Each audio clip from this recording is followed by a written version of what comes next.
In MMA these days, the louder and bolder you are, the more confident you appear. However, as they say, it's always the quietest one in the room that's the real deal. But some people learned that the hard way, like the fighters we'll be talking about today. 1. Donald Cerrone vs. Alexander Hernandez. The first on our list is Donald Cerrone vs. Alexander Hernandez. As we all know, Donald Cerrone is a savage. He's fought some of the best fighters in the world and might be in the Hall of Fame one day. So he should be respected a lot, right? Alexander Hernandez disagreed. The two fought in 2019, and since Cerrone has an aggressive fighting style, he hit the young kid over the head with his fist the whole time.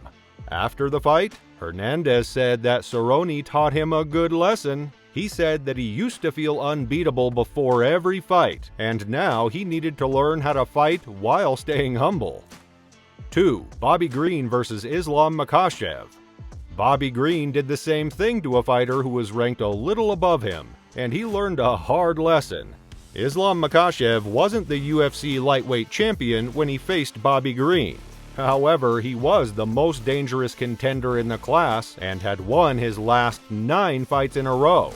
The great Dagestani beat his competition with a wrestling-heavy style that earned him praise from everyone, except for Bobby. The American fighter thought Makhachev was dull and not a great fighter, so he thought he could beat him. Islam responded in the cage. Green was knocked out and met a devastating defeat. But Green was still not impressed by how strong and skilled Makhachev was, going so far as to claim that Islam won because of performance-enhancing drugs. 3. TJ Dillashaw vs. Henry Cejudo. While being confident is good, being too confident is terrible for you. Former UFC champion TJ Dillashaw learned this the hard way. To become a 2-division champion, TJ Dillashaw thought it would be a good idea to drop down to flyweight class. At first, Dillashaw wanted a super fight with Demetrius Johnson, but Cejudo defeated him and put him in his place. Since TJ had fought in a higher weight class up to that point, he was very sure of himself going into the fight, or maybe too sure of himself. Cejudo hit Dillashaw early and then knocked him out in about 30 seconds. Dillashaw believed the judge stopped the fight too soon and that he was robbed. A few days later, Dillashaw's luck got even worse when he tested positive for EPO. He was then given a 2-year ban that ended what could have been potentially a legendary career. 4. Israel Adesanya vs. Alex Pereira. Israel Izzy Adesanya was another formidable champion who was seriously humbled, not once, not twice, but 3 times, all by the same person, Alex Pereira. When they met for the first few times, they were both famous kickboxers who had won a lot of awards. The skilled counterpuncher was Izzy, and the technical but aggressive power puncher was Pereira. Pereira beat Izzy twice, once by decision and once with a brutal one-punch knockout. The third fight between them was at UFC 281, where Adesanya put his middleweight title on the line. The last stylebender was a strong contender who had successfully defended his title 5 times, so he was naturally very confident about the fight. Adesanya also did pretty well in the fight, for the most part. Izzy knew he had lost, but he was still determined to get even. And to be fair, Izzy came back with the goal of winning and knocked out Pereira in their subsequent fight at UFC 287. 5. Joanna Jędrzejczyk vs. Rose Namajunas. Joanna Jędrzejczyk, the UFC strawweight queen, was once thought to be the best of the best, but then her success made her crazy, and for some reason she turned into a ghost. When she was talking to Rose Namajunas, Joanna started calling her names all the time and picked on her mental health problems. Even though Rose didn't say a word, she did say a prayer during their fight. At UFC 218, the MMA gods heard her prayers. She cast out the demon by dropping Joanna early and then knocked her out cold. Even though she was trash-talking before the fight, Joanna took her loss in stride and gave credit where credit was due. Since she had already been champion several times, she got a rematch right away, which Rose also won by unanimous decision. 6. Ben Askren vs. Jorge Masvidal. In record time, Ben Askren was turned into a popular figure. In 2018, the UFC struck a deal with one championship to trade Demetrius Johnson for Ben Askren. The former Bellator and one welterweight champion got off to a rough but successful start in his UFC career against Robbie Lawler.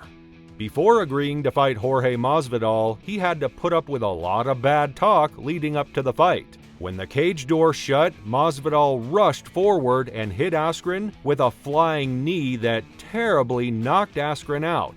This knee is still known as the fastest knockout in the UFC. However, losses don't hurt as much when you can't remember them. After losing this first fight, Askren was never the same. 7. Conor McGregor vs. Nate Diaz. Losses are a part of life. Even the biggest stars in their sport face it. In 2016, McGregor was set to fight Rafael dos Anjos, who was the king at the time. The Brazilian had to drop out because he was hurt, but the show went on anyway, with Nate Diaz filling in at the last minute.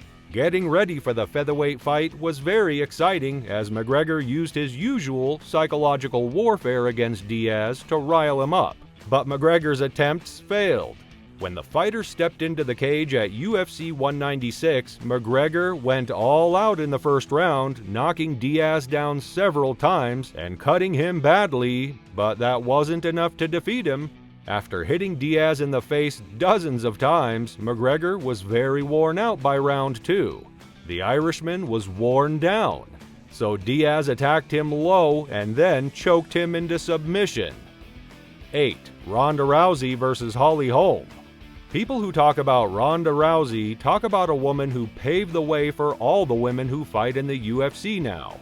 Rousey was famous and successful in the UFC, where she defended her title 6 times by breaking arms with her signature armbar submissions. But like many successful champions, she started to think she was unbeatable until she met the preacher's daughter, who was a multiple-time boxing world champion. The trash-talking before the fight led to a fierce fight and more anger. When Holly Holm fought Rousey at UFC 193, she was a huge outsider, but she beat both the odds and Ronda Rousey. 9. Aljamain Sterling vs. Sean O'Malley. People often say that this next fighter wants to be Conor McGregor. Before his fight with Sean O'Malley for the bantamweight title at UFC 292, Aljamain Sterling was becoming known as the best bantamweight of all time. He had legitimate wins over champions Peter Yan, TJ Dillashaw, and Henry Cejudo, but he didn't like how the UFC forced him to defend his title against O'Malley sooner than planned. Because of this, Sterling hit his opponent a lot of times, saying that he wasn't good enough. O'Malley not only stopped Sterling from wrestling or fighting, but Sterling also had nothing but good things to say about O'Malley after the KO. 10. Conor McGregor vs. Khabib Nurmagomedov. In their second fight, he beat Diaz by unanimous decision. He then won the lightweight title and got a $100 million fight with Floyd Mayweather. But soon enough, things would fall apart. The days leading up to the UFC 229 lightweight title fight between Khabib Nurmagomedov and Conor McGregor were dark. In his signature, Conor made fun of Khabib's faith and behavior, but Khabib didn't respond until the night before the fight. In the first round, there wasn't much going on, but in round 2, Khabib blew everyone out of the water. Khabib choked him out in the 4th round, then jumped out of the ring to attack Dylan Dennis, who was on McGregor's team, because he had also said some offensive things about him and his family. All of this led to a huge fight, which led to bans and suspensions. Some of Khabib's team even attacked Conor in the cage. Khabib briefly showed up at the press conference after the fight to say sorry for what he did. That wraps up the video. If you enjoyed this video, please show us your support by liking our video and subscribing to our YouTube channel with the bell notifications on so you never miss another upload on our channel. Thanks for watching, and we'll see you in the next one.